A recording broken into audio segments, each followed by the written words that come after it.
Assalamualaikum warahmatullahi wabarakatuh. Ila hadratin Nabil Mustafa Sayyidina wa Maulana Muhammadin sallallahu alaihi wasallam wa ala alihi wa sahbihi wa dzurriyyatihi wa baiti ajma'in. Khususan di Bapak Tuan Rahmat Ayah. Mustafa Wasallam di Syekh Kaji Muhammad Syekh Kaji Janamin Bapak Sukabu ولجميع المؤمنين والمؤمنات والمسلمين والمسلمات الأحياء منهم والأموات كلهم شيء إلا لهم الفاتحة. أعوذ بالله من الشيطان الرجيم بسم الله الرحمن الرحيم الحمد لله رب العالمين الرحمن الرحيم مالك يوم الدين إياك نعبد وإياك نستعين اهدنا الصراط المستقيم صراط الذين أنعمت عليهم غير المغضوب عليهم ولا الضالين آمين.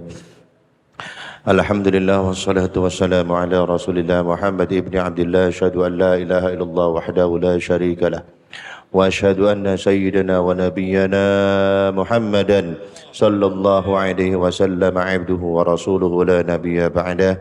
Puja puji syukur kita panjatkan kepada Allah Subhanahu wa taala. Alhamdulillah pada malam yang penuh keberkahan ini kita dapat berkumpul kembali di rumah Allah yang mulia. Mudah-mudahan dengan berkumpulnya kita di sini kita mendapatkan rahmat dan ampunan dari Allah Subhanahu wa taala, dan keluar dari majlis ini, dari masjid ini kita memperoleh ilmu yang manfaat. Amin ya Allah ya rabbal alamin.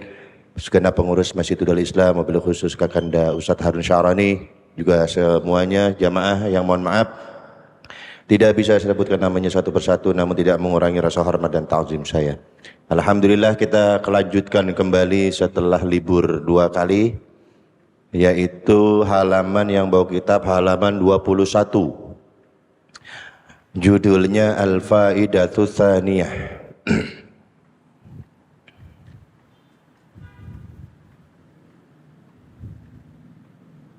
Udah ya? Udah. Yang bawa kitab udah ya, halaman 21. Bismillahirrahmanirrahim. Qala al-musannifu rahimahullahu ta'ala nafa'ana bihi wa bi'ulumihi fid dharain amin. Al-faidatu ats-tsaniyatu, faidah atau manfaat zikir yang kedua. Apa fi arkani zikri, mengenai rukun-rukun zikir. Wa syurutihi, syarat-syaratnya zikir. Wa adabihi, adab-adabnya berzikir. Wa makruhatihi, dan perkara yang dimakruhkan saat berzikir. Ini yang akan kita bahas. Yang pertama, wahiyya katsiratun la tanhasir.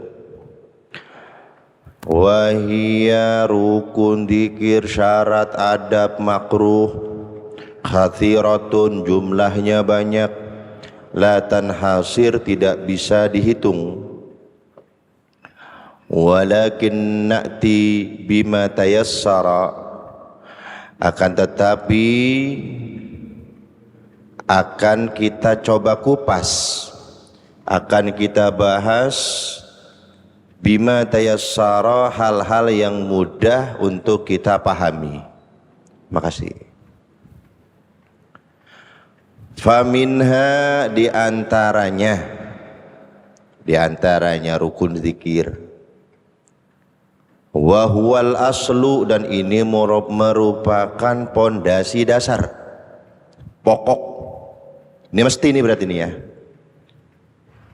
Rukun zikir ini mesti nih, nggak boleh enggak yang ini.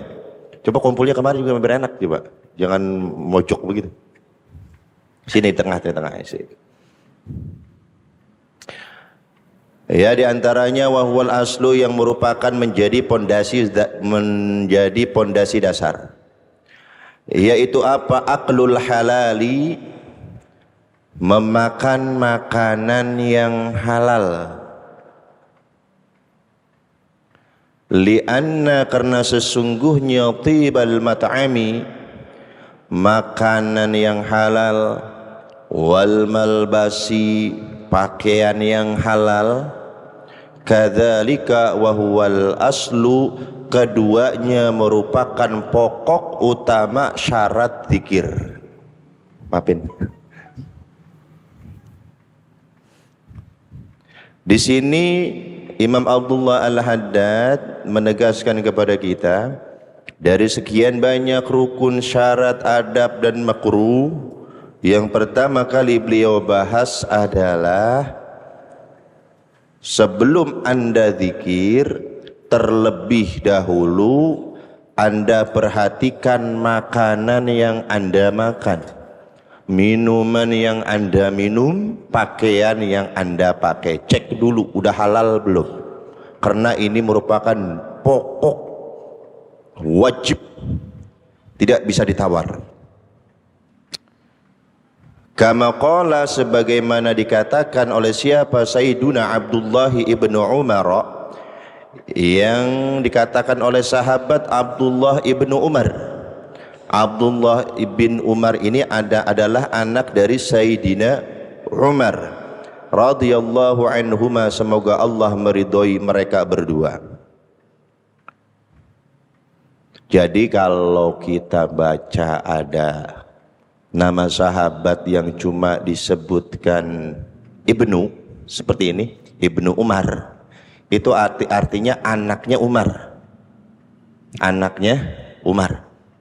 Nah, jadi kalau disebutkan Ibnu Umar, Ibnu Abbas, Ibnu Zubair atau Ibnu siapa, nah itu pasti kalimat setelahnya radhiyallahu anhuma, dua.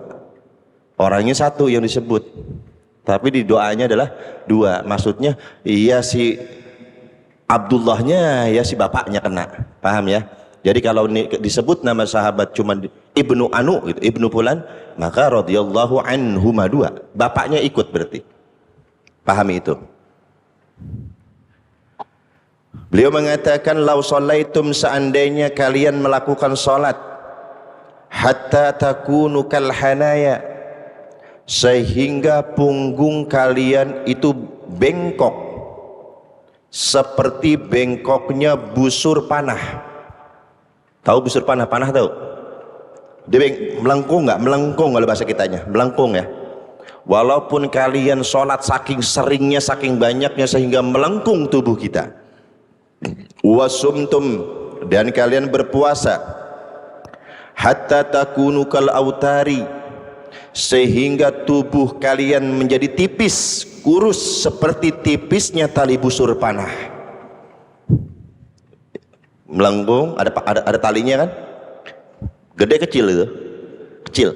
Saking seringnya kita berpuasa sampai kurusnya sekecil itu. Lam yutaqabbal dzalika minkum, maka amal sholat dan puasa kalian tidak akan diterima oleh Allah, gak bakal diterima oleh Allah. Illa biwara'in hajisin, kecuali dengan sifat wara' yang hajis. Apa itu hajis? Yaitu penghalang kalian dari kemaksiatan, menjaga rizki dari perkara yang haram. Itulah definisi wara' hajis, menjaga diri dari rizki yang haram, menjaga diri dari rizki yang haram.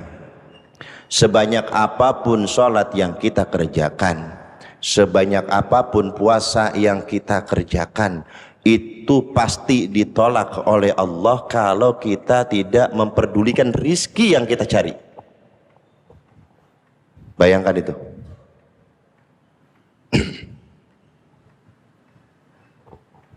Makanya coba perhatiin pekerjaannya, kira-kira kerjaannya itu masih zolim ke orang enggak? Coba cek usaha kita udah jujur belum dagangnya. Coba perhatiin itu baik-baik. Kalau seandainya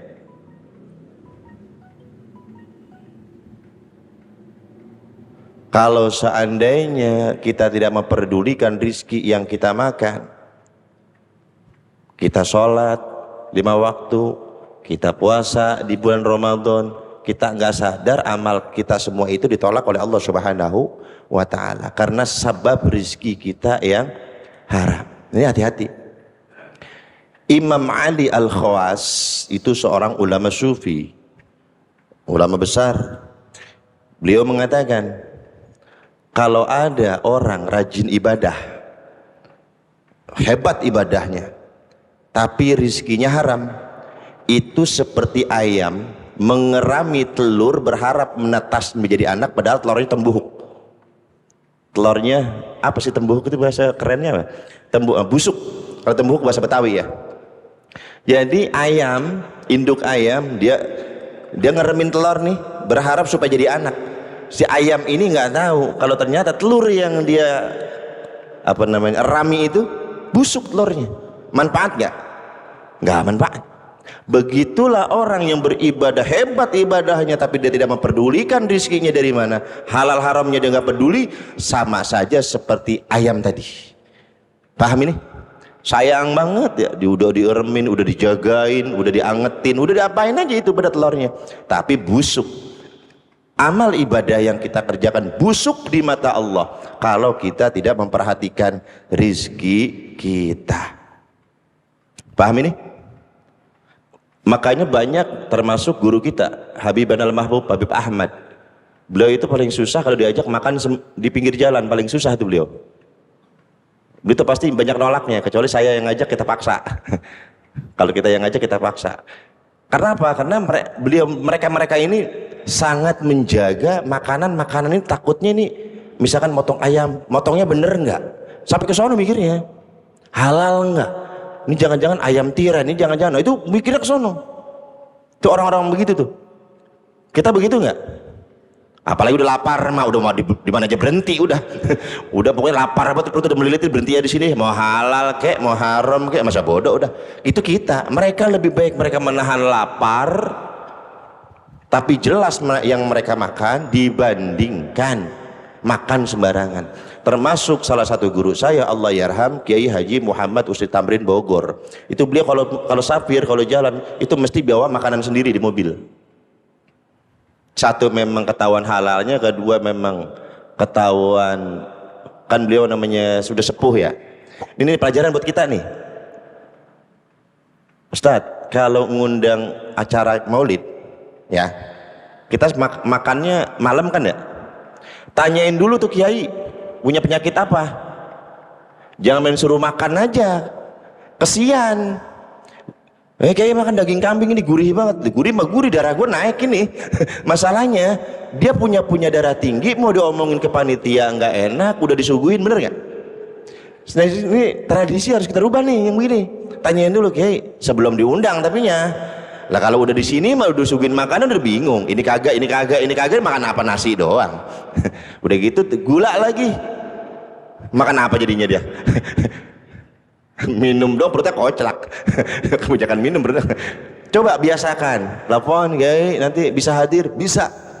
Sekalian mau nanya, ada makanan yang dipantrang sama Kiai? Gitu tuh yang keren lah tuh. Ini kan kita mah kagak ya.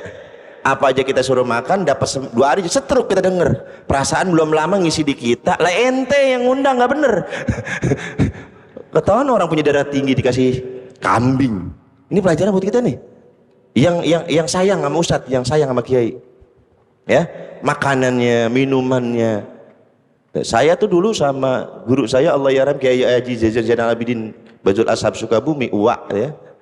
Waktu umroh bareng saya dititipin sama Umi, sama Uwak yang perempuan. Ini titip makanannya, jaga, jaga betul. Dia mau nyomotin nih, maaf, beribu maaf, mau marah kek, mau enggak kek, saya udah dapat amanat, saya tarik.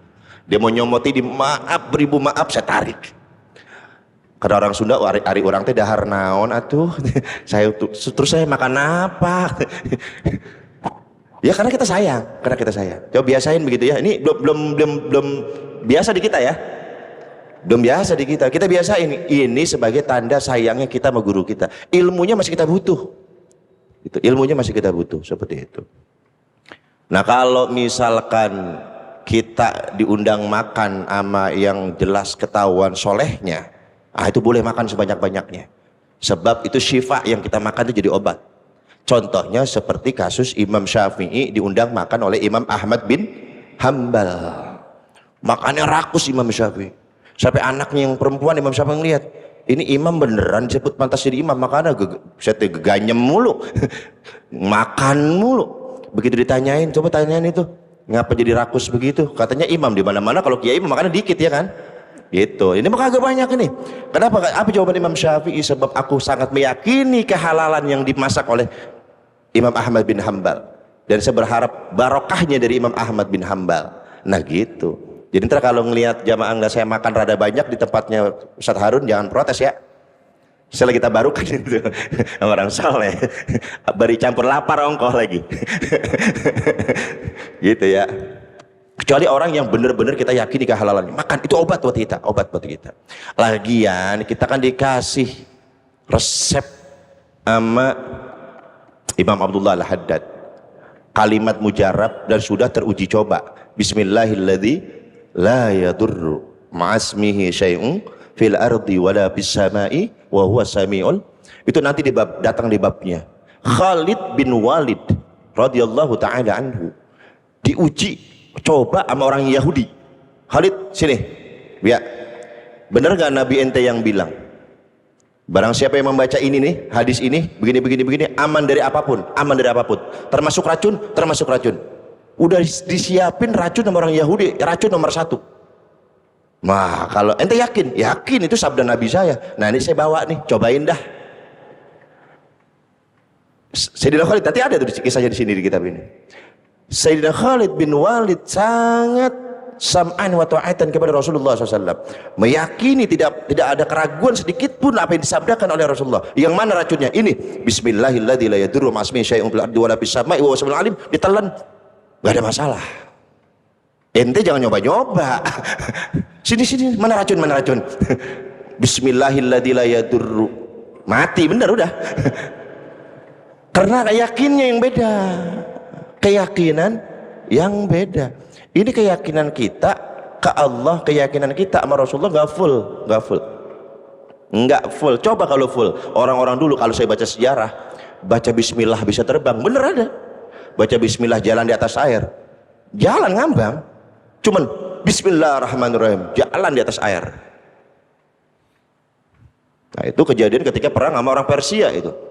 Jadi Muslim mau nyerang, terharang sebuah sungai ini namanya Sungai Dajlah. Mau nyebrang kelebaran ini kali. Nanya sama orang setempat, di sini penyeberangan sungai mana? Jauh, bisa 2 hari perjalanan dari sini. Waduh, kelamaan kapan perangnya? Tuh. Kalau zaman sahabat begitu, kelamaan kapan perangnya. Kalau kita kan nunda-nunda ya. Nah, jadi 2 hari lumayan ini. Nggak ada lagi jembatan yang jauh. Kalau kita mencari jembatan yang jauh kan. Kali ini enggak, kelamaan ini. Terus gimana solusinya? Qulu bismillah. Semua kalian ucapkan bismillah. Bismillahirrahmanirrahim. Jalan, ada yang rebahan di air. Mantep. Coba ente cobain. Kalau nggak kelep. Keyakinannya kurang. Makanan yang halal perhatikan. Kalau Nabi maksum dijaga oleh Allah. Wali bukan maksum, mahfuz. Mahfuz, dijaga oleh Allah. Waliullah yang menang betul-betul memperhatikan makanannya. Begitu dia disuguhi makanan kemudian dia ingin memakan makanan yang dia makan, itu dapat kode dari Allah kalau makanan yang dia makan tuh nggak halal. Hebat kan tuh. Tapi dilatih biasa, nggak pernah makanan halal, nggak pernah makanan haram gitu. Jadi begitu nyomot ada yang tangannya gemeter, begitu mau makan mendadak gemeter. Haram nih, langsung gituin. Tahu dari mana? Tangannya, ada yang tangannya keringetan. Ada yang begitu dimakan nggak bisa ketelan, nggak bisa kekunyah. Itu dimahfuz. Tapi dengan catatan apa? Udah terlatih menghindari makanan yang haram. Pernah begitu nggak? Begitu makan geget gitu. Saking laparnya ini mah ya, bukan dijaga ini mah, saking laparnya kelamaan nggak makan. Wah ini kayaknya saya wali. Ente tar dulu main wali-wali aja. Jangan-jangan itu udah saking laparnya jadi geget makan. Main wali-wali aja. Itu begitu tuh. Ibrahim bin Adham beli korma. Ini nggak sengaja loh, nggak sengaja beli korma. Beli kormanya Dia lagi mampir ke, ini beda negara lagi, bayangkan. Dia lagi mampir ke Baitul Maqdis, ke Palestina, mampir ke sana, beli korma. Beli korma, tanpa sengaja si tukang korma ngejatohin satu biji korma ke kreseknya, ke plastiknya, satu. Imam Ibrahim bin Adham juga nggak tahu. Dia berangkat aja, pulang. Begitu pulang, waktu istirahat, dia mimpi Ibrahim bin Adham ada dua malaikat yang lagi ngobrol. Begitu lagi ngobrol, ini yang lagi tidur siapa dia namanya? Kata malaikat kan dua, di malaikat. Ini yang orang yang lagi tidur siapa namanya? Ibrahim bin Adham. Oh, ini orangnya derajatnya dijatuhkan oleh Allah. Coba bayangin. Oh, ini orangnya yang derajatnya dijatuhkan oleh Allah. Loh, kenapa? Sebab ada hak orang lain di tangannya. Karena waktu dia beli kurma, ada sebutir kurma yang jatuh ke plastiknya. Bangun, langsung besoknya siap-siap. Beda negara, langsung disusul, balikin satu butir kurma. Udah beres, pulang lagi, nyampe rumah dia tidur lagi, datang lagi mimpi, dua malaikat ngobrol. Itu siapa itu? Itu Ibrahim bin Adham. Oh, itu orang yang derajat dikembalikan oleh Allah. Bayangin, satu butir, kita berapa piring nasi? Berapa juta udah duit orang yang ada masuk ke kantong kita? Mau ngarepin masuk surga? Ya Allah, perasaan saya udah bener banget. Perasaan ente jangan main perasaan dah. Kalau main perasaan udah salah dah. Perasaan saya soleh banget. Perasaan ente. Tanyain coba sama tetangga kita soleh apa enggak. Coba tanyain coba. Jadi perasaan yang ditanya kita sendiri dulu. Perasaan saya bener dah. Itu cuman perasaan ente. Coba tanyain perasaan orang lain coba ke kita. Biar adil. Ya, perhatikan baik-baik dari mana rezeki yang kita cari.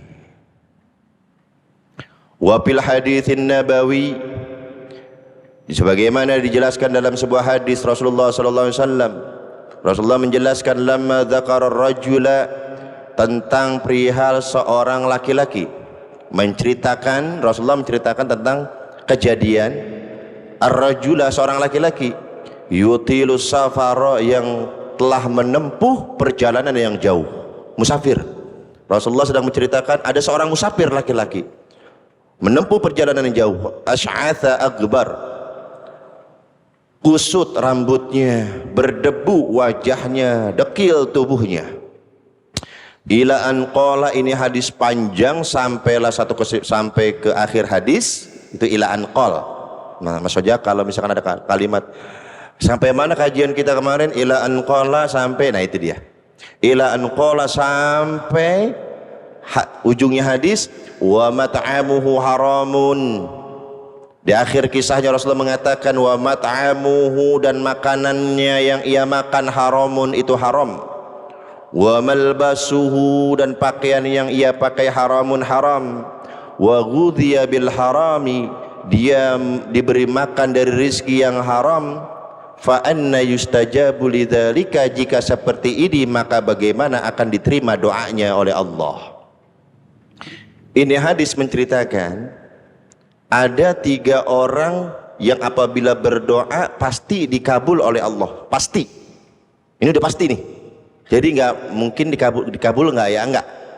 Ada 3 orang yang mesti doa ketika berdoa dikabul oleh Allah. Yang pertama, doa orang tua kepada anaknya. Doa orang tua kepada, kita pernah nyadar nggak doain anak jelek, Pak? Anak kita ajarin nih, belajar apalagi kemarin sekolah online ya. Bagaimana rasa repotnya, ribetnya orang tua jadi guru. Kemarin ngerasain kan? Ya, karena nggak sekolah akhirnya anak belajar di rumah, otomatis orang tuanya jadi apa? Jadi guru kan? Kesel nggak sama anak kita? Kesel ya. Kemarin-kemarin waktu nitipin anak di sekolah, kita ngomelin guru mulu. Nih anak guru bagaimana tuh ngajarinnya? Kagak bener banget didiknya nih. Anak gua masih begini-gini aja. Begitu dicobain sama Allah, dikasih covid, lu cobain, lu jadi guru lu. Lu coba, lu ajarin anak lu sendiri lu. Begitu diajarin puyeng, dia cuma ngajarin anak sendiri padahal. Enggak, anak orang nggak diajarin nggak? Kan guru mah anak siapa aja kan ya? Baru dia ngerasain, lu punya otak belet-belet amat sih. Itu doa itu. Doa itu.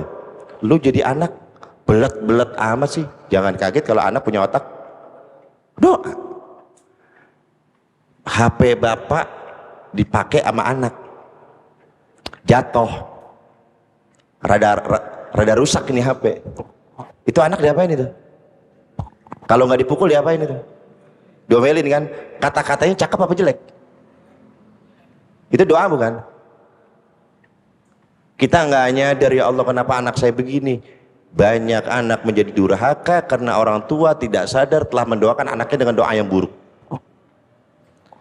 Imam Sudes, salah seorang imam Masjidil Haram di Mekah, ini keren. Waktu dia masih kecil-kecil begini nih, kayak anak-anak kita nih, bader, nakal katanya. Orang tuanya Imam Sudes ini kan memang ulama besar. Ini Imam Masjidil Haram yang kalau Bismillahirrahmanirrahim, Alhamdulillahi Rabbil Alamin, yang begitu nadanya tuh. Imam siapa? Bukan Sadis, Sudes, sadis lagi. Nah, waktu orang tuanya kedatangan tamu, disuguhin makanan, disuguhin minuman, datang nih Sudes kecil bawa debu. Oh, dia aur-aur debu makanannya. Oh, emaknya ngelihat marah, sama kayak kita, marah. Cuman yang bikin beda apa? Marahnya. Begitu ibunya Imam Sudes ngelihat Sudes kecil nakal, makanan diapain? Diaur-aurin debu, diomelin sama emaknya dengan kata-kata, idhab ja'alakallahu imam al-haramain, keluar kamu dari rumah, semoga Allah menjadikan kamu imam Masjidil Haram. Dikabul doanya sama Allah. Siapa yang tidak mengenal Imam Sudes? Bahkan nada imamnya ditiru oleh imam-imam masjid di seluruh dunia. Gara-gara sumpah siapa tadi? Nah, kita begitu kalau doain ngapa? Lu calon gubernur lu, kan gitu enak jadinya gitu. Enak, jadi walau jadi juga enak ke kitanya gitu. Lu emang keturunan bapak moyang lu tuh, bapak moyangnya ke bawah-bawah coba. Emang lu sama batu kagak buang pisan lu sama baba lu? Lu udah tahu babanya begitu nggak berkawinin lah, yang gitu kalau anak. Ya, aduh, rubah. Jadi ada doa, apabila dia nggak doa dikabul sama Allah, pasti doa orang tua kepada anak. Yang kedua, doa orang yang puasa ketika buka nggak lah, dia batalkan, langsung berdoa kepada Allah, itu doanya dikabul oleh Allah. Yang ketiga, doa orang yang musafir. Nah, kadang-kadang kita pergi sapir aja, padahal saat itu kita punya tabungan doa. Orang yang musafir, orang yang berpergian, apalagi berpergiannya dalam urusan ibadah, itu apabila berdoa, doanya sangat dikabul oleh Allah Subhanahu wa Ta'ala, dikabul itu. Nah, tapi walaupun orang yang musafir ini doanya dikabul pasti oleh Allah, apabila makanannya haram, pakaiannya haram, rizki yang dia makan dari rizki yang haram, doa yang makbul itu tetap tidak diterima oleh Allah Subhanahu wa Ta'ala. Kayak gitu ya. Jadi perhatikan baik-baik. Orang kalau udah makan rizki haram, pasti yang ada di otaknya perbuatan maksiat, itu udah pasti. Ada orang hobi judi mikirin kotak amal masjid.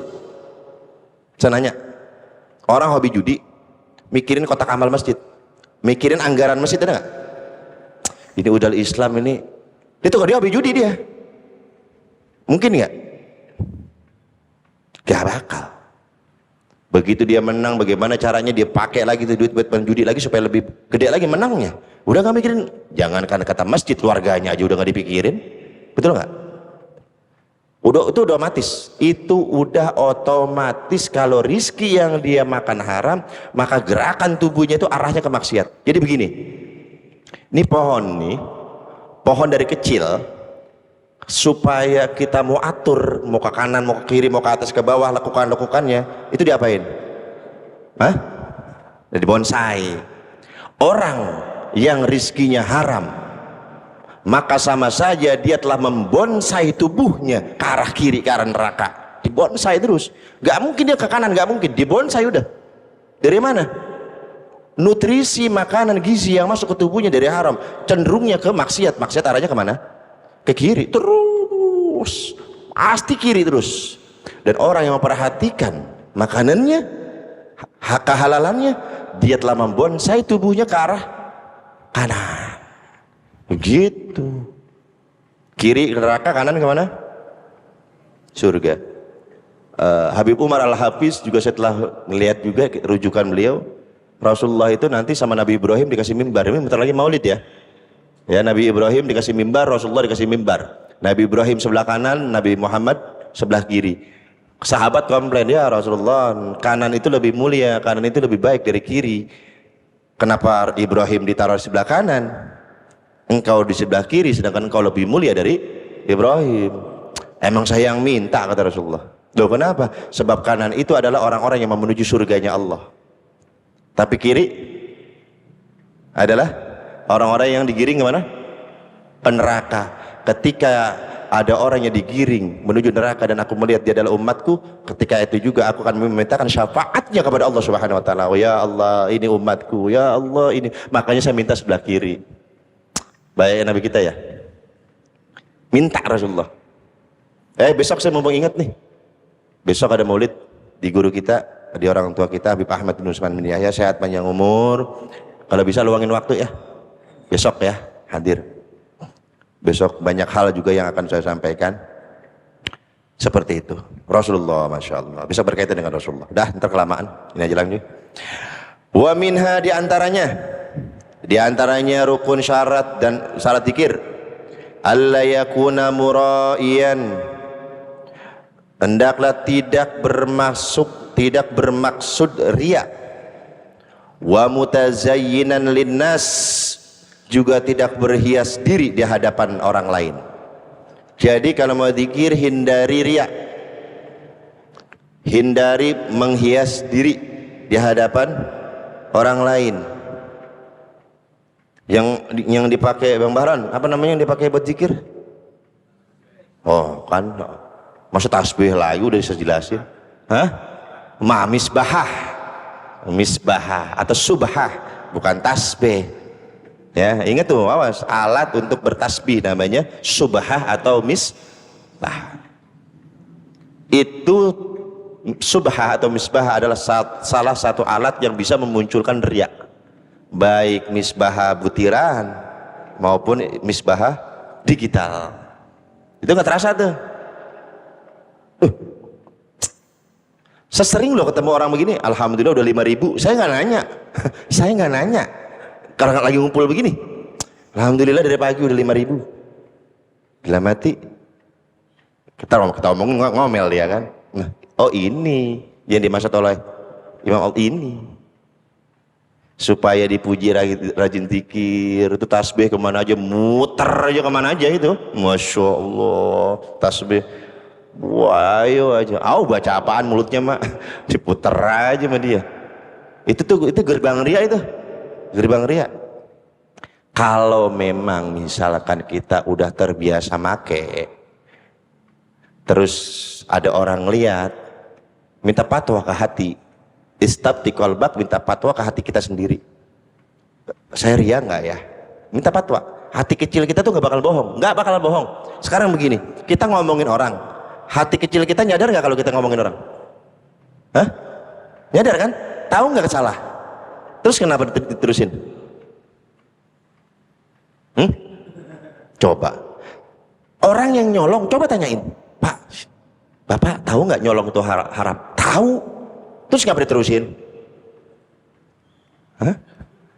Tanggung. Tanggung. Enak banget jawaban tanggung. Termasuk neraka ditanggungin sama Allah. Udah nembir masuk neraka. Tanggung loh.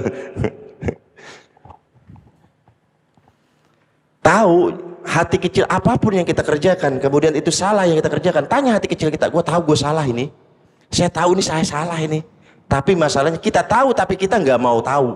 Ini jadi masalah. Tahu kita itu salah tapi nggak mau, ini jadi masalah. Akhirnya sekali, 2 kali, 3 kali, lama-lama kebiasaan. Muncul kaidah ala bisa karena udah jadi kebiasaan. Bohong jadi lalap, nipu orang udah jadi tuman, udah terus aja. Karena awalnya dibiasain. Sebenarnya kita ini potensi jadi wali gede, Bang Baron, gede. Hati kita berontak mulu. Kalau kita ngapain aja pasti berontak. Lu salah lu. Habis gue tanggung, tadi bahasanya gue tanggung nggak bisa. Kalau seandainya kita turutin itu, wah nggak boleh nih, astagfirullah. Begitu kita mau berbuat lagi, astagfirullah. Jadi wali cepat banget itu yang begitu. Cepat bener jadi wali. Bener. Semua orang punya potensi jadi wali. Cuman kadang-kadang kita nggak mau. Gara-gara apa tadi? Tadi nanggung, gitu. Gara-gara nanggung itu, ya begitu. Ya, jaga. Kalau mau zikir, kalau seandainya kita dilihat orang di masjid nih, aduh, saya jadi riya, ini udah tinggalin. Ntar orang yang pergi kerjain, jangan ninggalin terus. Kalau ninggalin terus memang udah malas lagi. Lu nggak wirid? Bisa gimana ya, kata Ustadz kemarin ngaji. Ini aja alasan mulu ya, jadi nyari-nyari alasan mulu. Kemarin kata Ustadz ngaji katanya salah satu gerbang ria adalah tasbih gitu. Daripada subah jadi kagok ya, tasbih. Ini saya sebenarnya mau wirid ini saya, tapi ada ente, aneh taruh dah. Emang itu mah males ongkoh lagi. Jangan gitu, enggak. Hati kita ini kayaknya nih seria nih, taruh dah. Begitu dia udah beres, dia orang yang udah pergi, ambil gitu. Kemudian qala As-Siri As-Saqati, Imam Siri As-Saqati mengatakan, ini adalah imam besar, imam sufi.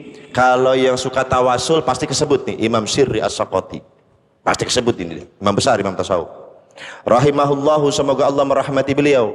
Man tazayyana linnasi, barang siapa yang berhias diri di hadapan manusia, bima laisa fihi, dengan apa yang tidak ada pada dirinya, saqata min ainillah, maka ia telah terjatuh dari pandangan Allah.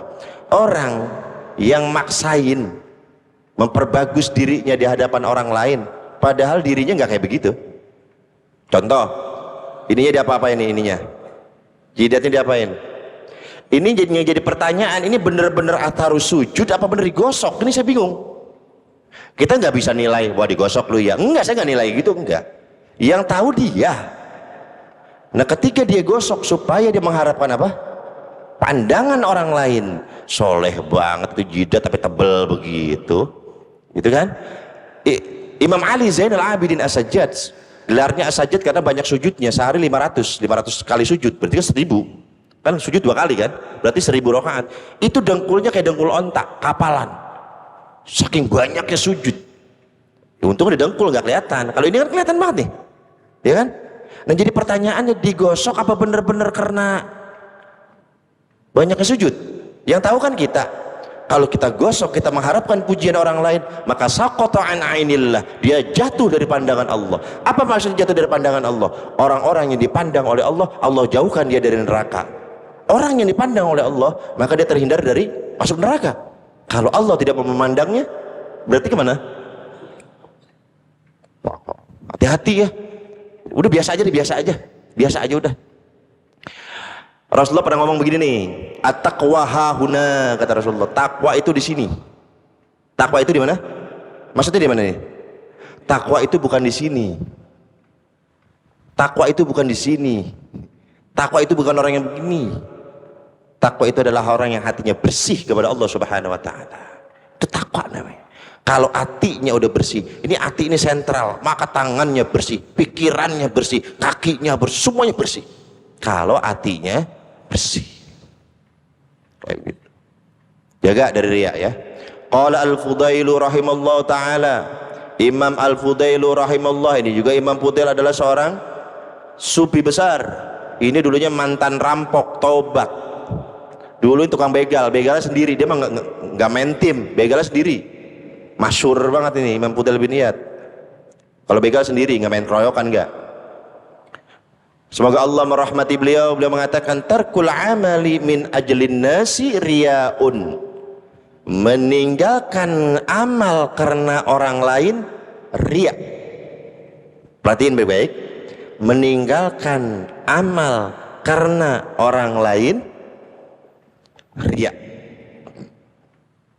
Wal amalu li ajlin nasi riyaun syirkun, dan beramal karena orang lain syirik. Paham ini? Wal ikhlasu, sedangkan ikhlas ayyu'afiyaqallahu minhuma adalah apabila Allah menyelamatkan kamu dari keduanya.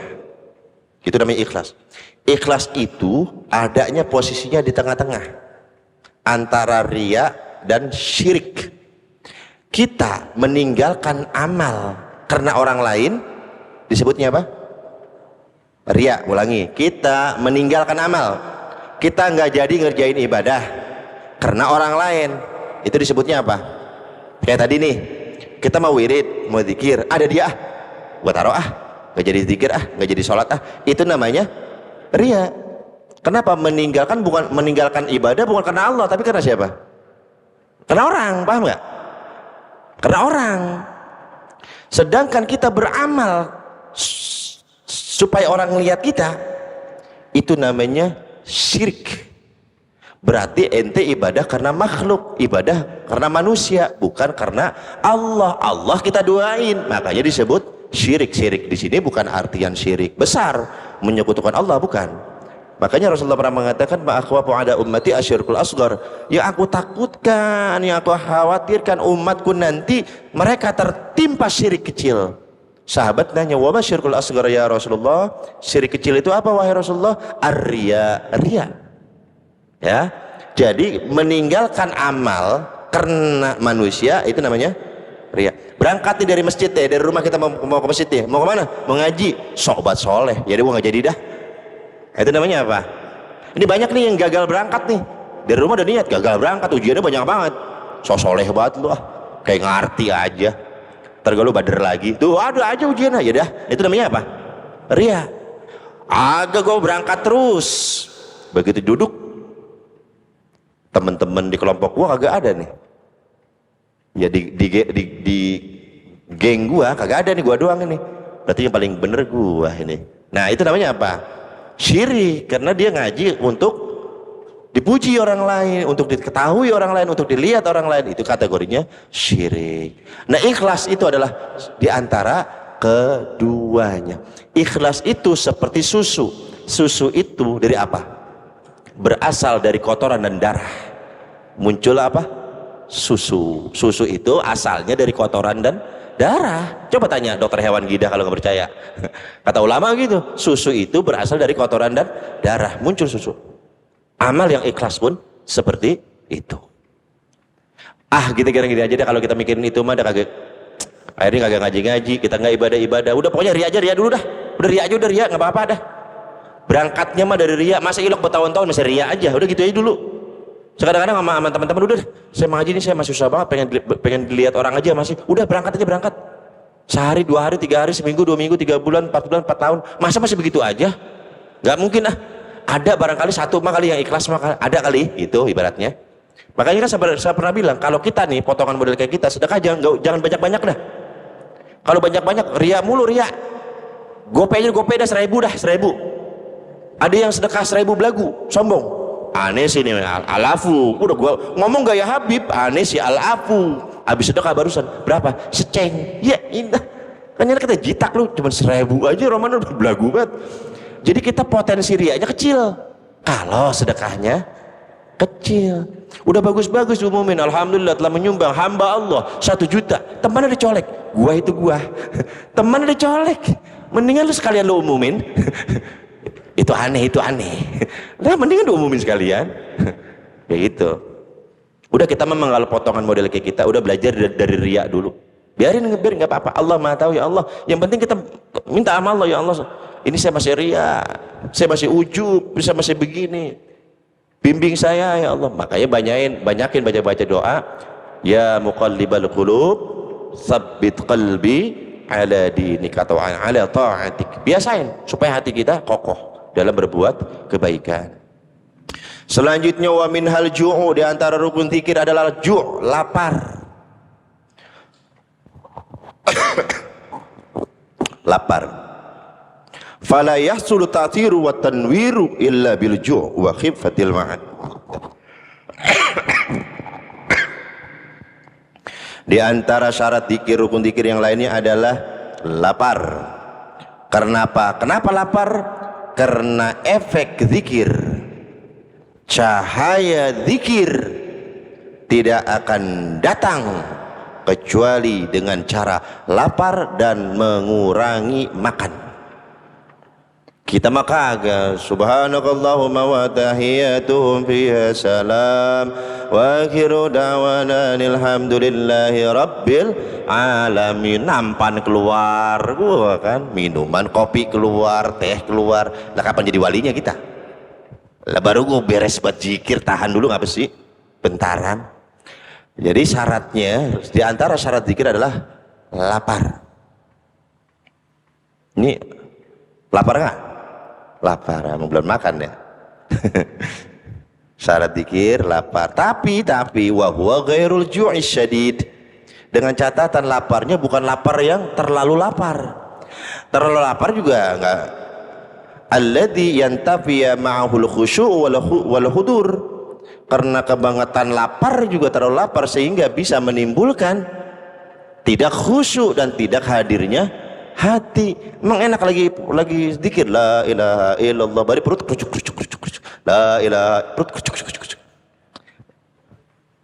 Uli lewat, uli enak banget. Jadi la ilaha uli, di otaknya uli, mulutnya la ilaha illallah. Jangan terlalu lapar banget. Jadi kalau mau zikir, kita mau zikir setting dulu.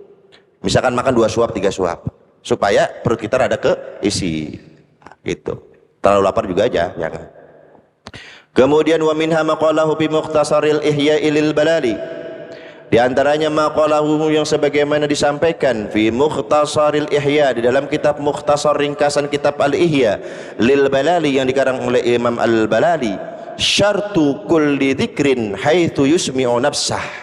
Syarat setiap zikir, syarat kulli dzikrin, setiap zikir haitsu yusmi'u nafsahu, didengar oleh telinganya sendiri. Syarat ini yang beliau bahas adalah zikir lisan. Kalau kalian zikir lisan, usahakan apa yang kalian baca terdengar oleh telinganya sendiri. Itu syarat tuh. Jadi kalau zikir itu ada 2. Ada zikir lisan, ada zikir hati. Ya. Nah, kita tentuin kita mau zikir apa. Kalau memang kita mau zikir lisan, syaratnya mutlak harus terdengar oleh telinga sendiri. Kalau zikir hati, hatinya mainkan, hadirkan, itu caranya. Ini kita nggak jelas. Zikir lisan bukan, hati bukan. Zikir apa? Mulut mah apa sih? Kan kita jadi bertanya-tanya gitu. Karena orang yang zikir hati, ada yang pernah ikut ke Suralaya atau ke Ajangan Jajan Sukabumi, cara zikir khofi, zikir hati, lisan ditekuk, kelak ke ini, apa namanya ini, langit-langit, diginiin. Hati yang zikir, apa zikirnya? Allah, Allahu Allah, Allah. Lisannya ditekuk, ininya diem, fokus, hudur, hadir hatinya. Itu zikir hati. Nah kalau zikir lisan, Allah, ya ngomong Allah. Ini mah enggak kan kita. Lu ngapa sih ngecom aja? Zikir apa lu? Kalau mau zikir lisan, keluarin suaranya sehingga terdengar telinganya. Ya kalau zikir hati enggak begini, zikir hati enggak. Yang main apanya? Hatinya. Kan udah saya bilang waktu kita di awal-awal, orang yang biasa main zikir hati, ketika dia lupa berzikir hati, maka dia seperti bayi yang ada di rahim seorang ibu, nendang. Bayi di ibunya nendang kan? Bayi gue nendang ini, padahal bisa jadi nyundul. Kan kita nggak tahu, kan emang lihat. Emang temannya ngeliat nih bayi gue nendang-nendang, emang bener? Saya nanya dah. Emang bener untuk si bayi nendang? Bisa jadi mukul, bisa jadi nyundul, kan banyak. Cuman kan bahasa kita, bayi gue nendang-nendang, bayi saya nendang-nendang kan gitu. Orang yang biasa zikir itu begitu, hatinya langsung Allah, ngingetin langsung, otomatis dia.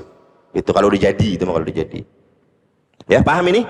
Kalau memang kita memilih zikir lisan, usahakan apa? Terdengar oleh telinganya sendiri. Wa kullu ta'atin dzikrun, sebab semua amal ketaatan itu zikir namanya. Sebab semua amal ketaatan disebut. Terakhir ada yang nanya kan, Ustadz mau nanya, sholawat itu doa atau zikir? Saya ingat banget. Siapa yang nanya? Ada yang nanya, Ustadz, sholawat itu doa atau zikir? Di sini perhatikan baik-baik. Wa kullu ta'atin zikrun. Seluruh amal ketaatan yang kita kerjakan disebut namanya zikir. Sedekah, sholat, puasa. Kadang kita nggak bisa bedain antara zikir dengan wirid. Zikir itu adalah seluruh amal taat. Paham ini?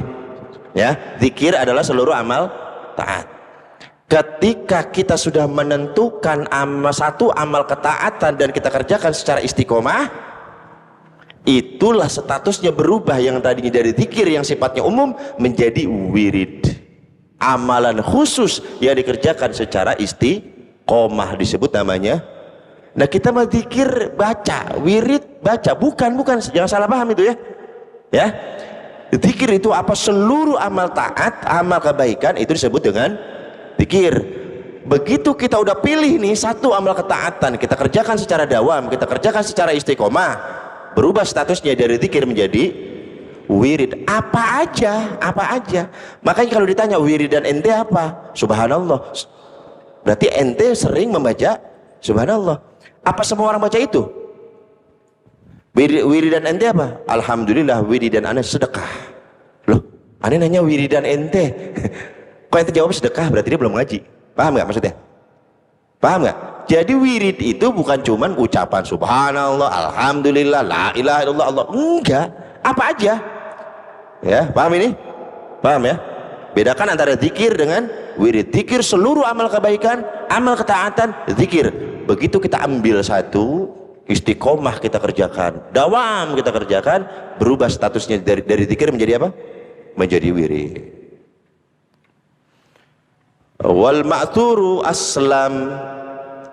Dan kalau kamu zikir wirid lisan, maksudnya ya, zikir lisan, maka pilihlah bacaan-bacaan yang ma'thur, yang bersumber dari Rasulullah Shallallahu Alaihi Wasallam. Kenapa? Aslam itu lebih selamat daripada ente sok-sokan jadi pengarang wirid. Kayaknya zikir ini enak nih ya. Kayaknya. Sepertinya zikir itu mantap ya. Sepertinya. Jangan. Kan pernah saya bahas belum ya? Zikir itu saifullah. Zikir itu pedangnya Allah. Sangat tajam. Apapun yang diletakkan di bawah saifullah ini putus, tapi di tangan yang tepat. Pedang setajam apapun kalau yang megang anak kecil. Ini ulama-ulama literary kok mengatakan orang yang zikir tanpa ada tuntunan, sok-sok bikin zikiran sendiri, gitu, itu seperti anak kecil dikasih apa? Pedang. Wah, akhirnya gimana? Membahayakan nggak? Membahayakan. Makanya saya bilang tadi ya, zikir itu adalah seperti pedang. Kapak naga geni 212 itu sakti kalau yang megang Wiro Sableng, betul? Nah, kapak naga geni itu sakti, bermanfaat yang megang Wiro. Coba kalau kita yang megang, Wironya hilang, tinggal, nah tuh Wironya hilang, tinggal apanya? Sablengnya. Itu orang sableng banget gara-gara kagak katakan zikir. Tuh. Zikir nggak pakai guru, zikir semau-maunya, dosis dia sendiri yang nentuin. Dokter itu harus kita taati. Pak, Bapak minum obat ini sehari 3 kali ya, jangan lebih, jangan kurang. Begitu dia minum sekali, enakan ini, langsung diminum 5 obatnya. Tujuan dia supaya apa? Cepat baik, bener, mati kan? Sama kayak zikir juga. Ini kayaknya kita baca sekali rada enakan ini, langsung jangan, tanyain dulu sama guru, tanyain dulu sama guru. Guru nanya, dosis saya baru segini, udah boleh nambah? Kalau kata guru tambah. Kalau kata guru jangan. Termasuk bacaan syarah, termasuk bacaan Ratib Al-Haddad. Imam Abdullah Al-Haddad bilang 3, 4, 7. Jangan ada sok yang nambah-nambahin. Jangan ada sok, apalagi berani ngurang-ngurangin. Kenapa? Di luar ajaran beliau. Itu di dosis itu. Imam Abdullah Al-Haddad kan ada yang 7 ya, ada 10. Oh kayaknya ini kita tambahin aja. Kagak boleh. Sok-sokan nambah-nambah. Ini banyak yang langgar nih masalah ini. Akhirnya kita suul adab sama Imam Abdullah Al-Haddad. Pantas asarnya, berkahnya, efeknya nggak nyampe-nyampe. Kenapa? Kita udah suul adab. Ini Imam Abdul Haddad bikin ini 3, bikin ini segini, itu udah tahu takarannya. Paham ini? Jangan suka nambah-nambah. Gitu. Jadi memilih zikir itu adalah dari zikir-zikir yang bersumber dari Rasulullah, dan bisa saya pastikan Imam Abdullah Al-Haddad di dalam rotibnya Al-Haddad itu semuanya bersumber dari Rasulullah SAW. Di kita ini lebih tertantang mengaji, kasih sering banget nih, kasih amalan apa kayak itu. Lu baca ini aja. Ini mah udah banyak banget yang ngasih. Coba. Lu mau nyapa? Itu yang bisa itu ajian waringin sungsang, lampah lumpuh. Lalu mau ikut ke Brahma Kumbara emang ya? Jadi yang begitu-gitu, jadi yang keren-keren gitu.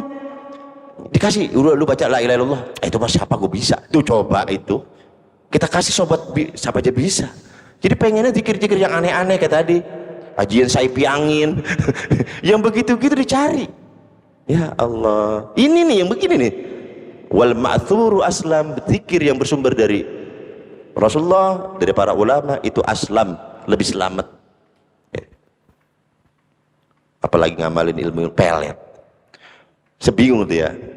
Kanda Ustadz, saya mau ngamalin ini kayak apa? Supaya perempuan bawaannya suka aja sama saya. Yaudah, supaya perempuan demen aja bawaannya mende. Ente puasa sunat ini sekian hari. Saya mikir mau puasa pelet, mau melet, puasa sunat. Sunat ini punya siapa? Sunnah itu kemana larinya? Emang Nabi pernah ngajarin melet? Ayo lo, dah ente puasa sunnah ya? Lah puasa sunnah, berarti kalau sunnah itu kan nisbatnya ke Rasulullah. Emang di kitab mana ya saya nyari? Gitu Rasulullah ngajarin pelet gitu. Maksudnya, makanya saya nemu satu ustadz nih, jangan pakai bawa sunnah dah. Kalau puasa apa pokoknya puasa aja udah. Soalnya kalau puasa kebal, lu pengen kebal, iya, dia puasa sunnah tuh, sunnah lagi, yang dibawa Rasulullah lagi, bener gak? Seulada kita sama Rasulullah. Kata Rasulullah, aneh kapan ngajarin ente kebal? Wong waktu perang Uhud aja gigi Rasulullah patah giginya, tembus kena tombak Rasulullah. Nggak ada tuh di sejarah gitu. Rasulullah kebal, gak mempan dibacok yang mana? Kali ada yang nemu, kali dia coba kasih saya dalilnya di mana? Kitab apa? Sejarah apa kali? Tembus. Supaya apa? Ada dua air yang sangat dihargai oleh Allah.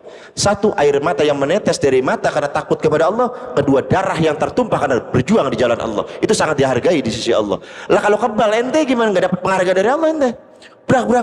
Agak syahid. Agak mati. Nah terus gimana? Udah nggak usah ngalamin gitu dah. Kalau silat boleh, kalau silat mah buat jaga diri boleh. Tapi kebal-kebal mah nggak usah, ngapain? Apalagi bocah ceremet tuh geng motor itu, ya ilah, wapak di mana aja ada. Buat apa tau? Ngaji yang bener bukan wapak dibanyakin. Kemudian wayabtakhiru al-faqihu, dibutuhkan juga bagi siapa? Bagi faqih. Faqih itu adalah orang yang ahli fikih. Ilaihi, kepada zikir, litanwiri batinihi, agar batinnya bisa bercahaya. Ustadz yang tukang ngajar ilmu itu tidak cukup kalau anda tidak zikir. Kenapa? Ilmu itu bawaannya panas. Ilmu itu bawaannya panas. Ilmu itu bawaannya gelap. Rasa dia yang paling pinter, selain dia bodoh, gelap tuh. Rasa dia yang paling hebat, rasa dia yang paling jago, rasa dia yang paling menguasai, yang lain di bawah kaki dia. Makanya saking bahayanya orang yang punya ilmu, jangan dipikir orang punya ilmu lempeng banget ke surga ya. Jangan. Imam Ghazali pernah mengatakan min fitnatil alim, fitnah yang sering menimpa orang alim, fitnah yang sering menimpa ahli ilmu, fitnah yang sering menghantam orang-orang yang mempunyai ilmu, ayyakunal kalamu ahabba ilaihi minal istima', banyak ngomong sedikit mendengar. Ujian orang alim, fitnahnya orang alim, sering ngomong dikit denger. Ngomong aja, ente kudu begini, ente kudu begini, ente lah aneh makan ustad. Coba. Jadi orang aja pokoknya ente kudu begini, ente kudu ini, penane mah ustad. Lah jadi ayo aja orang. Fitnahnya orang alim, ujian bagi orang alim, banyak ngomong sedikit mendengar. Saya baca ini Imam Ghazali mikir, Saya nggak nyalain jamaah, enggak, saya sering ngomong. Mana ada tes. Saya nih, misalkan saya dah. Ini Mas Ojak, Mang Haji salah, Mang Haji dalilnya, Mang Haji. Dia ngaji sama saya. Saya disalahin. Kira-kira gimana perasaan hati saya? Hah? Terima nggak? Enggak kan? Ente bisa ngaji alif-alifan dari aneh. Ente bisa baca Quran dari aneh. Ente bisa baca kitab kuning dari aneh, nyalahin. Coba itu. Begitu kan? Imam Abu Hanifah seorang imam besar, pendiri mazhab Hanafi, punya emaknya ngomong sama Imam Abu Hanifah sini, anterin emaknya kemana? Ke rumah Abu Yusuf. Abu Yusuf ini adalah muridnya Imam Abu Hanifah. Mau ngapain emak? Emak mau minta fatwa. Bayangin, Imam Abu Hanifah imam besar, emaknya bilang, Hanifah sini, apa? Anterin emaknya kemana? Ke Abu Yusuf. Mau ngapain mak? Mau minta fatwa. Abu Yusuf muridnya siapa? Bayangin perasaannya gimana? Coba bayangin. Buseng, Abu Yusuf ngaji sama saya. Emang mau nanya apa? Mau nanya begini nih, gini. Jawabannya kata Imam Abu Hanifah begini. Jawaban lu nggak mutu. Bukan begitu jawabannya katanya. Udah anterin mak ya ke sono. Coba Imam Abu Hanifah, pendiri mazhab Hanafi. Beliau itu kalau sholat nggak banyak 2 rakaat, tapi hatam Quran. Nah, gitu. Imam Abu Hanifah tuh nggak banyak, nggak kayak kita gitu, nggak belagu kayak kita gitu. Kita bukan banyak doang, agak puguh. Beliau mah cuma 2, tapi hatam Quran. Lah ya udahlah, ngalah namanya mama. Diambilin kuda, naik kemana? Naik, dituntun kudanya. Masyarakat kan lihat, Imam mau kemana? Menganterin mak saya. Mau ngapain? Ini mau minta fatwa. Minta fatwa kemana? Ke Abu Yusuf. Lah kan Abu Yusuf murid ente. Udah zamannya ngomong, mak gue yang mau nih. Coba dituntun aja. Begitu tok. Assalamualaikum. Waalaikumsalam. Begitu dibuka, ya Syekh, ya Imam, ngapain ke rumah saya? Kalau anda ada perlu, biar saya yang ke rumah anda, jangan anda ke rumah saya. Kalau kita ada perlu, kita yang ke rumah guru. Masa guru ke rumah kita? Songong banget. Kalau anda ada perlu, saya yang ke rumah anda. Jangan banyak ngomong. Mak nih, ada apa dengan mak? Ada apa mak? Saya meminta fatwa. Ya Allah, apa yang harus saya fatwakan? Sedangkan di bawah kakimu ada orang yang ahli fatwa. Kan dia naik kuda, ya kan? Imam Abu Hanifah di bawah kan? Apa yang harus saya fatwakan mak? Di bawah kaki mak ada orang yang ahli. Kata Imam Abu Hanifah, udah jawab aja. Ya udah, mau minta fatwa apa? Begini. Jawabannya begini. Padahal sama jawabannya kayak Imam Abu Hanifah. Nah kalau ini bagus nih. Coba bayangin. Sama jawabannya. Cuman kan kudu denger dari orang, kadang-kadang keluarga begitu. Makanya yang jadi ustadz baru. Jadi ada yang ustadz baru di sini. Kalau masih disepelein sama orang rumah, biasa aja, ingat Imam Abu Hanifah. Karena dia tahu kecilnya kita. Gue tahu banget, gue nyebokin gue itu. Jadi kita gak ada harganya. Sampai sekarang ini berlaku, terutama di Betawi ini. Mohon maaf ya, saya bilang itu masa lalu. Kalau misalkan orang yang anda tahu masa kecilnya, bahkan anda urus, tapi dia memang Allah berikan karunia ilmu kepadanya, dia sudah duduk di hadapan anda mengajarkan ilmu, saat itu adalah guru anda. Nggak ada lagi tuh adik saya, nggak ada lagi tuh ponakan saya, nggak ada lagi tuh anak saya, nggak berlaku. Kalau gitu nggak, namanya nggak menghargai ilmu. Jangan dilihat orangnya, yang dilihat apanya? Ilmunya. Ntar begitu keluar dari majelis normal lagi. Yang ustadz juga jangan belagu. Oh, ustadz cium tangan, lah mamang suruh cium tangan, kepret bisa loh. semua ada tempatnya maksudnya. Kalau lagi begini mana guru nih, begitu keluar cair lagi, ya mang, maafin ya mang, begitu, paham ini? Kadang-kadang babanya nih, ada ustadz, saya dengar sendiri nih, ada ustadz jamaah udah manggil ustadz, bapaknya manggil nama. Misalkan namanya Pak Udin itu misalkan, Waalaikumsalam Bu, ada Ustadz Udin. Din, coba. Jamaah udah manggil apa? Ustadz. Emaknya ngomong apa? Nama. Yang menjatuhkan martabat anaknya siapa berarti? Emaknya. Dengerin nih, ini kedengaran kali keluar nih. Biar ngerti adab. Orang anaknya udah diangkat derajatnya sama Allah, diruntuhin sendiri. Bodoh itu. Ustadin dulu kenapa sih? Sebentar mah.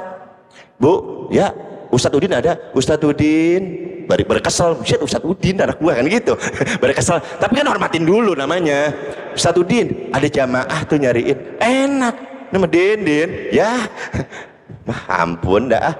Lihat orang tua kita itu, jangan begitu ya, Pak, Ma, Bu, jangan. Kalau anak kita diangkat derajatnya oleh Allah karena ilmu, karena akhlak anak kita, ketika di depan orang hargai. Kan lucu, anaknya pengen dihargain, gak ngehargain anak saya dia. Bener gak? Marah tuh kalau anaknya diinin, marah gak? Lah dia sendiri belum bagaimana sih? Jadi bolak-balik begini. Ini paling sering saya dengar sendiri. Ada saya panggil sini. Bapak jangan begitu. Udah diangkat derajatnya sama Allah Bapak sendiri. Emang saya ngeruntuhin apa ya? Nggak nyadar coba. Nggak ngeruntuhin apa. Orang udah manggil Ustadz, dandin. Paham ini? Ya, awas, belajar hormatin. Jadi fitnahnya orang alim, banyak ngomong, sedikit mendengar. Apalagi yang ngomongnya di bawah kita dan salah. Tuh, mulut gatal banget. Iyalah. Kita tahu nih, ini ahli kamera nih. Mang Haji kan nggak ngerti ya. So banget, Mang Haji sotoy banget gitu ngomongin kamera. Dia Bang Reza, dalam hatinya pasti komentar. Ini orang sobat salah belagu lagi kan gitu ya. Tapi menahan mulut, nahan hati, dengerin aja. Itu calon wali itu. Diamin aja, kecuali fatal ya, kecuali fatal. Boleh untuk menegur boleh, kecuali fatal. Kalau yang masih standar-standar udahlah diem aja lah. Gitu. Dengerin aja, dengerin. Insya Allah dapat manfaat. Kemudian fadkuruni adzkurukum dalam surah Al-Baqarah ayat 152. Fadkuruni adzkurukum. Ingatlah aku kata Allah, aku akan mengingat kalian. Washkuruli, syukuri aku kata Allah. Wala takfurun, jangan kau mengingkari nikmatku. Bapak pernah nanya nggak dalam hati, Allah ingat saya nggak ya? Resepnya mudah. Kalau kita ingin tahu Allah ingat atau tidak kepada kita, mudah. Allah bilang di surah Al-Baqarah ayat 152, fadkuruni, ingatlah aku kata Allah, sebut namaku kata Allah, adzkurukum, maka saat itu aku akan menyebut-nyebut namamu kata Allah. Jadi kalau kita ingin disebut Allah, sebut nama Allah ya. Kalau kita pengen disebut-sebut di sana di alam langit, pulan, maka kudu banyak-banyak apa? Menyebut nama Allah. Sebab ada beberapa orang yang apabila Allah cinta dipanggil oleh Jibril, dipanggil, Jibril sini, labbaik ya Rabb. Itu saya jatuh cinta kepada Fulan bin Fulan kata Allah. Wis. Terus gimana Allah? Umumkan ke seluruh malaikat kalau Allah mencintai Fulan bin Fulan. Setelah kamu umumkan kepada kalangan para malaikat, turun ke bumi, sebarkan ke seluruh dunia kalau aku mencintai dia. Wow, Jibril broadcast langsung, brebet broadcast. Capek kalau diparanin itu dia broadcast aja udah breng. Akhirnya itu orang Allah cinta, malaikat cinta, Jibril cinta, malaikat cinta, manusia cinta. Ini nih kuncinya. Fadkuruni adzkurukum, sebut namaku, aku pun akan menyebut namamu. Majlis, dalam majlis yang di dalamnya disebutkan nama Rasulullah sallallahu alaihi wasallam, dalam majlis yang di dalamnya disebutkan salawat, diucapkan salawat kepada Rasulullah SAW. Saat ini kita mengucapkan Allahumma sholli ala sayyidina Muhammad, Allahumma sholli alaihi wasallim. Saat ini naik ke langit, baunya khas, baunya majlis Rasulullah, baunya majlis salawat itu khas, dikenali oleh para malaikat langit. Teng nyampe baunya salawat nih. Oh si Fulan gitu tuh. Makanya biasain di dalam majlis itu membaca sholawat. Wala dzikrullahi akbar, dalam surah Al-Ankabut ayat 45 Allah mengatakan wala dzikrullahi akbar, sesungguhnya mengingat Allah itu lebih besar keutamaannya dari ibadah yang lain. Ini biasanya lagi khutbah Jumat ya, wala dzikrullahi akbar. Fadkurullaha, kemudian dalam surah Al-Baqarah ayat 200, fadkurullaha, sebutlah nama Allah, kadzikrikum aba'akum, sebagaimana kalian menyebut-nyebut nama bapak moyang kalian, au asyadda dzikra, bahkan lebih banyak lagi dari itu. Allah nyuruh kita banyak-banyak menyebut nama Allah, sebagaimana seringnya kita membanggakan menyebut-nyebut nama leluhur-leluhur kita. Orang kalau leluhurnya cakep, itu juga ya, bagi orang-orang yang leluhurnya engkong gua dong, dia kong lurah, coba gitu, lurah dong bangga banget. Baba gua dong lurah, bang lurah dong bangga banget loh. Itu kita itu memang sudah kodratnya. Kalau ada leluhur kita yang baik-baik, itu kita sebut-sebut terus. Kalau kita punya saudara yang baik-baik, kita numpang tenar di situ. Itu ya keluargaan itu mah. Nanti ya lihat aja mukanya aja mirip mukanya. Jadi nah itu jadi kebanggaan. Ditegur sama Allah. Kalian sering banget loh menyebut-nyebut nama nenek moyang kalian. Seharusnya kalian itu lebih bermanfaat, banyak-banyak menyebut namaku, kata Allah Subhanahu wa taala. Bal asyad, bahkan lebih dari itu. Gitu, ya. Paham? Jadi kalau saya kiaskan, ada yang pernah ngitung sehari berapa kalimat yang keluar dari lisan kita sehari? Nggak ada yang pernah ngitung ya? Banyak sedikit. Ucapan yang kita keluarkan dalam sehari banyak sedikit. Kira-kira ada selipan-selipan zikirnya nggak di situ? Itu maksudnya. Jadi maksudnya apapun yang kita ucapkan, itu seperti Imam Abdullah Haddad. Ini kalau kita baca di dalam riwayatnya, itu beliau ahli la ilaha illallah terus tuh. Jadi lagi ngobrol nih, la ilaha illallah, la ilaha. Ntar beliau nerangin lagi. Begitu ada orang ngomong, la ilaha illallah, la ilaha. Gitu caranya tuh. Ini agak susah ini emang, agak susah. Karena harus bener-bener dibiasain ya. Jadi begitu kita lagi ngobrol nih, kita ngomong, masa kita mulu yang ngomong, kan orang juga ngomong kali. Begitu orang ngomong, pakai tuh. Ya Pulan gimana Pulan? Nah gitu enak tuh. Jadi maksudnya gitu imbang dirinya. Ini ayo nyampah aja, pikirnya kagak. Ini orang-orang yang celaka. Paham ini? Paham? Jadi usahakan kita dalam ucapan kita, biasakan coba Allahumma sholli ala sayyidina Muhammad, Allahumma sholli ala. Orang tua kita tuh banyak begitu, Ustaz. Kalau ngomel aja ngomel orang tua dulu, ingat banget kita, bener kawan? La ilaha illallah, coba bayangin. Kesel, la ilaha Muhammad Rasulullah, bari ngemplang la ilaha illallah. Itu kan saya pikir-pikir, oh bagus nih orang tua kita dulu nih. Ini ngaji syarah rotibnya kapan dia? Orang tua kita dulu kapan ngaji syarah rotibnya? Kapan ngaji ilmu begini nggak tahu deh.